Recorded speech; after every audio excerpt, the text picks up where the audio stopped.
नमस्कार, आप देख रहे हैं जोहार झारखंड। मैं हूं आपके साथ विभा उपाध्याय। झारखंड में कोरोना संक्रमण की रफ्तार थमने का नाम नहीं ले रही। पिछले 24 घंटे में कोरोना के 4,753 नए पॉजिटिव मिले, जबकि 8 मरीजों की इलाज के दौरान मौत हो गई। अभी तक रांची कोरोना संक्रमण का केंद्र बना था, लेकिन अब पूर्वी सिंहभूम में अधिक संक्रमित मिल रहे हैं। कल रांची में 1,268 संक्रमित मिले, जबकि पूर्वी सिंहभूम में 1,280 केसेस सामने आ गए। संक्रमण की रफ्तार बढ़ने से राज्य में अब रिकवरी रेट घटकर 90.76% पर पहुंच चुका है। तो झारखंड में पिछले 5 दिनों के कोरोना मरीजों के आंकड़ों को अगर आप गौर से देखेंगे तो समझ में आएगा कि लगातार कैसे संक्रमण की ये दर जो है वो बढ़ती जा रही है, संख्या मरीजों की बढ़ती जा रही है। 8 जनवरी को ये संख्या 5,081 मरीज के तौर पर सामने आई। वहीं 9 जनवरी को इसमें थोड़ी गिरावट दर्ज की गई। 3,444 मरीज संक्रमित के तौर पर सामने आ गए। 10 जनवरी को यह संख्या एक बार फिर से बढ़ती है। 4,482 संक्रमित कोरोना पॉजिटिव मरीज सामने आ जाते हैं। 11 जनवरी को यह संख्या 4,719 तक पहुंच गई। वहीं 12 जनवरी को यह संख्या 4,753 मरीजों तक जा पहुंची है। तो पिछले 5 दिनों में 22,400 से ज्यादा कोरोना पॉजिटिव सामने आ गए हैं और राज्य में अभी कुल एक्टिव केस की संख्या जो है वो 30,968 तक जा पहुंची है। संक्रमण की रफ्तार कितनी भयावह है, इन आंकड़ों को देखकर आसानी से समझा जा सकता है। इसलिए एहतियात जरूरी है, सावधानी जरूरी है, कोरोना प्रोटोकॉल का पालन बेहद जरूरी है। तो झारखंड में हर बढ़ते दिन के साथ कोरोना संक्रमण का बढ़ता ग्राफ एक चेतावनी के रूप में नजर आ रहा है। झारखंड में संक्रमण का रिप्रोडक्टिव वैल्यू जो है वो 5 है और संक्रमित 5 अन्य लोगों को ये संक्रमित कर रहा है। इसके बाद भी रांची में लापरवाही जो है वो कम होने का नाम नहीं ले रही है। अधिक जानकारी दे रहे रांची संवाददाता संजय कुमार सिन्हा। तीसरी लहर के दस्तक देने के बाद से ही झारखंड में कोरोना संक्रमितों की संख्या लगातार बढ़ रही है। बुधवार को राज्य भर में कोरोना के 4,753 नए मामले सामने आए हैं। जहां तक संक्रमितों की जो आकलन दर है वो झारखंड में सबसे ज्यादा बताया जा रहा है। खासकर रिप्रोडक्टिव फैक्टर के मामले में झारखंड का जो आर वैल्यू है उसे 5 बताया जा रहा है। कहा जा रहा है कि झारखंड में एक संक्रमित व्यक्ति 5 लोगों को संक्रमित कर रहा है और वो 5 लोग अन्य 5 लोगों को संक्रमित कर रहे हैं। इस रफ्तार से काफी ज्यादा संख्या में लोग संक्रमित हो रहे हैं। लेकिन आप देख रहे हैं कि जिस तरीके से संक्रमण की दर बढ़ रही है, लोगों में लापरवाही जो है कहीं से भी कम नजर नहीं आ रही।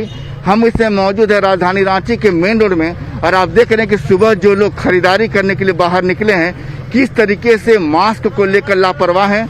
और वैसे भी आप समझ सकते हैं कि जिस तरीके से संक्रमण बढ़ रहा है, लोगों में लक्षण कम हैं और लक्षण कम होने की वजह से ही अस्पताल में कम लोग भर्ती हो रहे हैं, जिसको लेकर लोगों में खौफ नजर नहीं आ रहा है। लोगों को लग रहा है कि तीसरी लहर में वैसे लक्षण नजर नहीं आ रहे हैं जिससे परेशान होने की जरूरत है।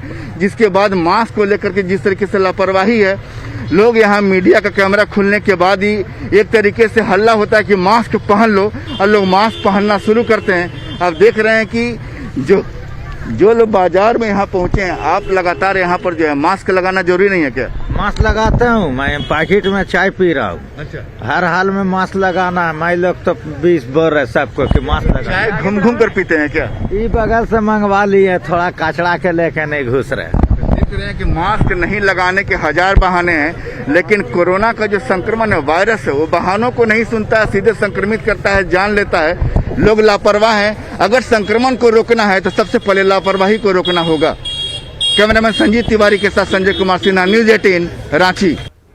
तो सिर्फ रांची में यह हालात नहीं है, जमशेदपुर की तस्वीर भी कमोबेश ऐसी ही नजर आती है, जहां कोरोना संक्रमण बेहद तेजी से फैल रहा है। इसे देखते हुए डीसी और एसएसपी चेक नाकों पर निरीक्षण करने के लिए निकले और इस दौरान अधिकारियों ने आने जाने वाले लोगों से सख्ती से जांच की और निर्देश भी उनकी तरफ से बेहद सख्त जांच के दिए गए।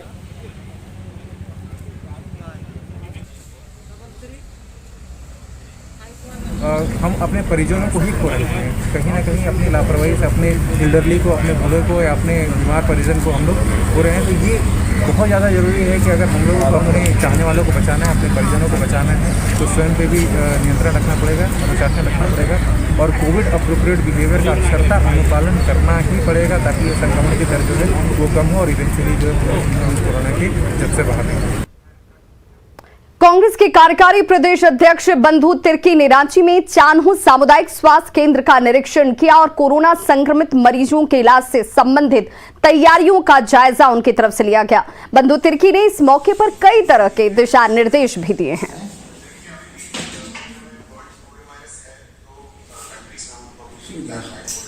सारी व्यवस्था यहाँ पर, अगर ऐसा ऑक्सीजन वगैरह का व्यवस्था जरूरत हो तो ऐसे समय में इमरजेंसी में हम हर तरह से यहाँ पर हमारा सामुदायिक स्वास्थ्य केंद्र चान्हो प्रभारी और सारे स्वास्थ्य कर्मी तैयार हैं।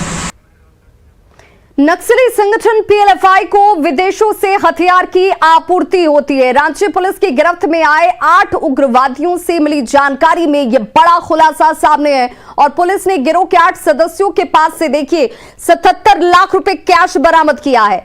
बात यहीं तक जाकर खत्म नहीं होती है, इनके पास से BMW कार के साथ लग्जरी गाड़ियां भी जब्त की गई, साथ ही पिस्टल, कारतूस, टेंट, स्लीपिंग बैग, मोबाइल और सिम की जब्ती भी की गई। और इस दौरान मास्टरमाइंड निवेश कुमार की मोबाइल से मिली तस्वीरों में पीएलएफआई सुप्रीमो दिनेश गोप के इंटरनेशनल कनेक्शंस की बात भी सामने आई है। पीएलएफआई को न सिर्फ चीन बल्कि पाकिस्तान और बांग्लादेश से भी हथियारों की सप्लाई की जा रही है। मोबाइल में पाकिस्तान के किसी व्यक्ति के साथ व्हाट्सएप चैटिंग के अलावा वीडियो चैटिंग पर बातचीत भी है। व्हाट्सएप में हथियारों की तस्वीरें आपके टीवी स्क्रीन पर एक्सक्लूसिव जो उनके व्हाट्सएप पर ये तस्वीरें मौजूद थीं, जो अपने आप में परेशानी का एक बड़ा सबब है, जिसकी खरीदारी के लिए लेवी के पैसे का इस्तेमाल किया जाता है और कैसे इनका इंटरनेशनल कनेक्शंस भी है। ये इस वक्त अब सुरक्षा एजेंसियों के लिए भी एक बड़ी चुनौती।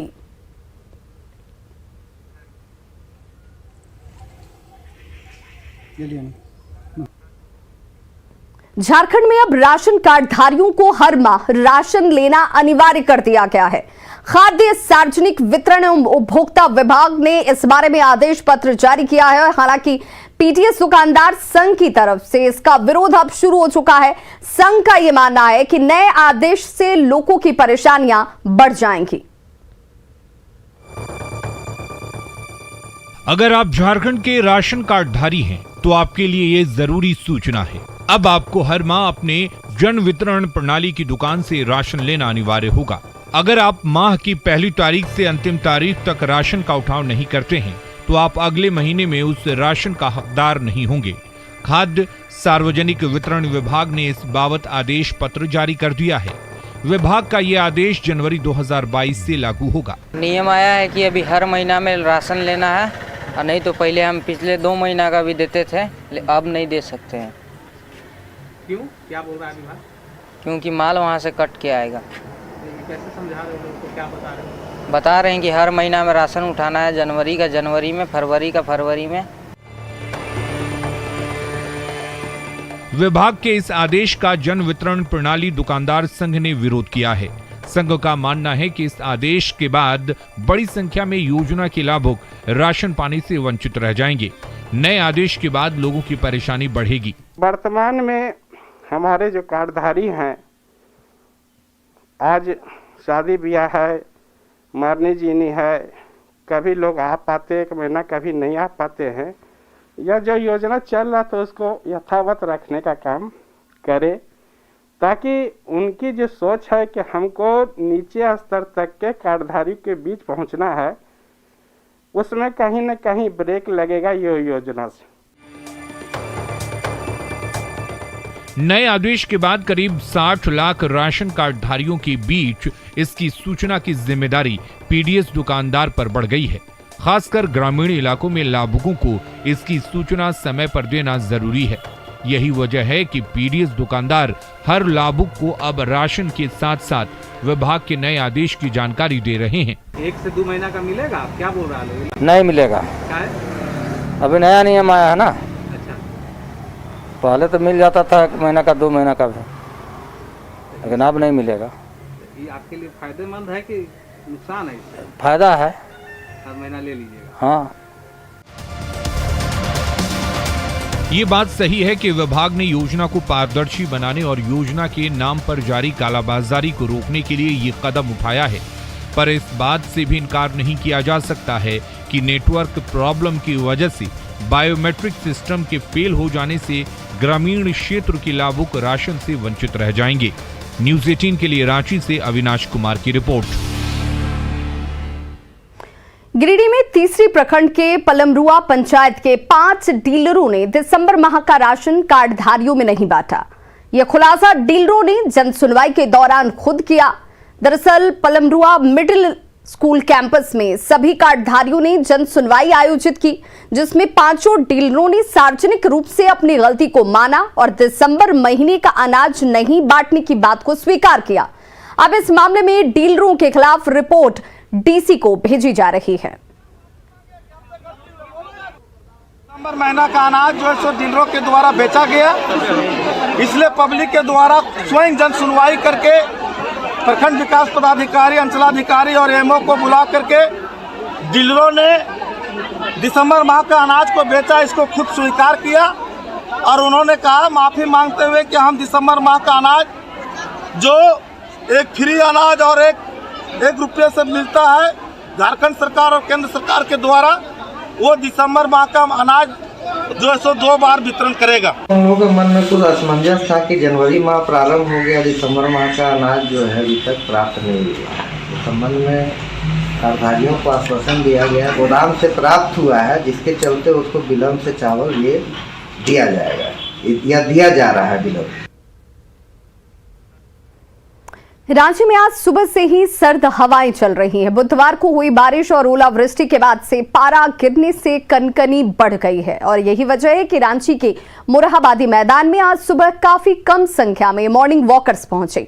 मौसम विभाग के अनुसार राजधानी रांची में आज भी बारिश और कई जगहों पर ओलावृष्टि हो सकती है, जैसे संभावना जाहिर की गई है। रांची के मोरहाबादी मैदान में लोगों से बातचीत की न्यूज़ 18 संवाददाता संजय कुमार सिन्हा ने।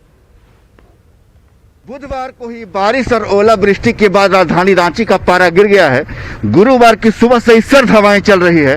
हम इसमें मौजूद है रांची के मोरहाबादी मैदान में, जहां हमारे साथ कुछ लोग हैं, मॉर्निंग वॉकर्स हैं। हालांकि संख्या काफी कम है आज। जिस तरीके से कल जो ओलावृष्टि हुई, बारिश हुई, क्या कहेंगे, क्या वही पुरानी रांची याद आ गई? जी जरूर, ईश्वर का हम धन्यवाद करेंगे और हमें ऐसा लग रहा है कि हमें कहीं शिमला, दार्जिलिंग नहीं जाना पड़ेगा और बहुत अच्छा मौसम है। पुरानी रांची ऐसी ही थी, वातावरण बिल्कुल शुद्ध और इस मौसम का हम लोग पूरा आनंद ले रहे हैं। सुबह में मोरहाबादी मैदान का नज़ारा कुछ ऐसा नहीं मिलता है, इतना प्रिकॉशन के साथ लोग नहीं आते हैं। जिस तरीके से आप देख रहे हैं कि सुबह से ही सर्द हवाएं चल रही है, क्या कहेंगे? मतलब बहुत अच्छा लग रहा है। ऐसा रांची पहले तो नहीं देखने को मिलता था, लेकिन अब सुंदर लग रहा है, मौसम ठंडा ठंडा लग रहा है, अच्छा लगता है। वेदर अच्छा है, घूमने में भी अच्छा लगता है। आप मॉर्निंग वॉक करने आए लेकिन फुल दम ड्रेस में है, पूरा एकदम वुलन कपड़े में। ओके, ठंड से बचने के लिए।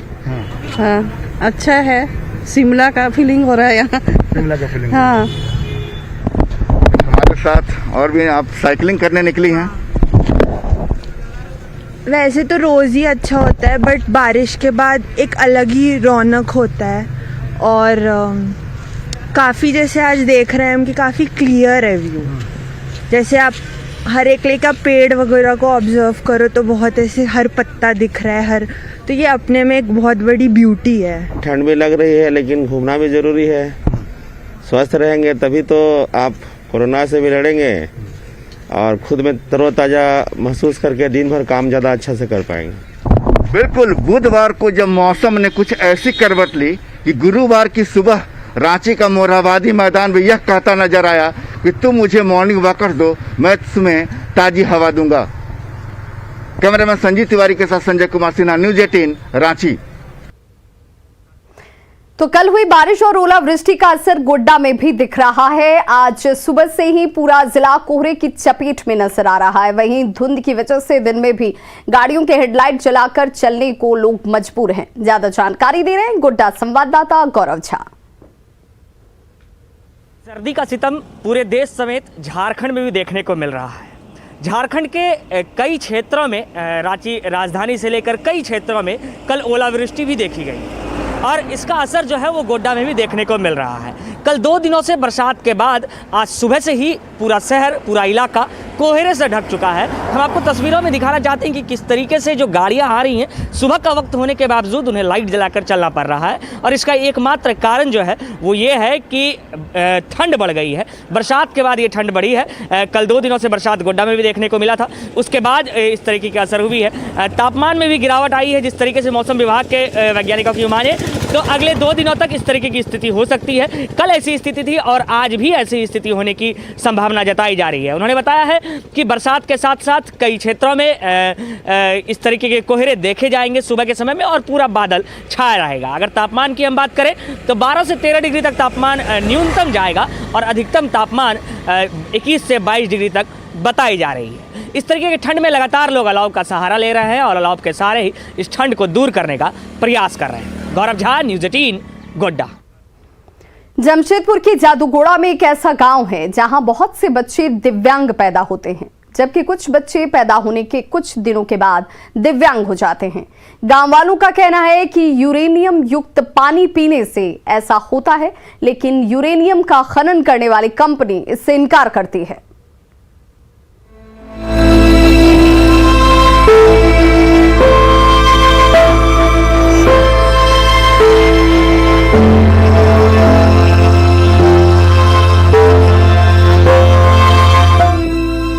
लड़खड़ाते कदमों से चलते इस बच्चे को देखिए, इसकी जुबान भी लड़खड़ाती है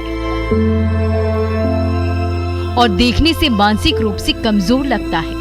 चिंता वाली बात है कि जमशेदपुर के जादूगोड़ा इलाके के बांगो गांव में ऐसे ढेर सारे बच्चे हैं। या तो यहाँ बच्चे जन्मजात दिव्यांग पैदा होते हैं या फिर स्वस्थ पैदा होने के बावजूद कुछ दिनों बाद इन्हें पोलियो जैसी बीमारी पकड़ लेती है और ये दिव्यांग हो जाते हैं, जिन पर किसी दवा दारू का कोई असर नहीं होता। विकलांग बच्चा काहे होता है, इसका लिए जांच पड़ताल करना जरूरी है और किस लिए होता है ये भी देखना है सरकार को। बांगो और रोल्डी में ज्यादा होता है, दूसरा गांव में नहीं है। बांगो गांव के ग्रामीणों का कहना है कि ऐसा यूरेनियम युक्त पानी पीने से होता है। बांगो ग्राम से यूरेनियम ज्यादा है, पानी भी हम लोग को यूरेनियम का ही पानी पीता है, बोरिंग सब पानी पीता है। और जो लड़का का तकलीफ है, बहुत कुछ तकलीफ है। दरअसल सिंहभूम के जंगलों पहाड़ों के बीच बसे जादूगोड़ा में यूरेनियम की खदानें हैं, जिसमें 1967 से खनन चल रहा है। बांगो गांव के नजदीक की UCL कंपनी का टेली पॉन्ड लगा है। दिव्यांग अभिभावक संघ के सदस्य छटुआ दास का कहना है कि यूरेनियम के रेडिएशन की वजह से ही इस इलाके के बच्चे दिव्यांग हो जाते हैं। और मुझे लगता है क्या कि यूरेनियम के कारण ही यहाँ के जो स्वास्थ्य में गड़बड़ी हो रही है। हालांकि UCL नाम की कंपनी गांव वालों के इस आरोप से इत्तेफाक नहीं रखती और दिव्यांगता की वजह खान पान को बताती है। झारखंड ऑर्गेनाइजेशन अगेंस्ट रेडिएशन के अध्यक्ष घनश्याम विरुली की मांग है कि रेडिएशन को लेकर स्वतंत्र मेडिकल टीम से जांच कराई जाए, दूध का दूध, पानी का पानी हो जाएगा। लेकिन हमारा जो ऑर्गेनाइजेशन है वो चाह रहा है कि इस यहाँ पर किसी स्वतंत्र एजेंसी के द्वारा स्वास्थ्य जांच होना चाहिए और उसके बाद फिर हम लोग वो जैसे बोलेंगे हम लोग मानने के लिए तैयार हैं। उसमें UCL को भी मानना पड़ेगा, सरकार को भी मानना पड़ेगा। 15 सालों में करीब 200 बच्चे इस इलाके में शारीरिक और मानसिक रूप से अपंग पैदा हुए। हर 100 महिलाओं में से 30 महिलाओं का गर्भपात हो जाता है। 10 साल पहले इस माइनिंग एरिया में दिव्यांग बच्चों की लिस्ट तैयार की गई थी। इसमें 100 से ज्यादा बच्चों के नाम थे, लेकिन उनके लिए ना तो सरकार ने बहुत कुछ किया और न ही UCL ने। न्यूज़ 18 के लिए जमशेदपुर से प्रबंजन की रिपोर्ट। तो खबरों का सिलसिला लगातार जारी है। आप देखते रहिए न्यूज़ 18 बिहार झारखंड।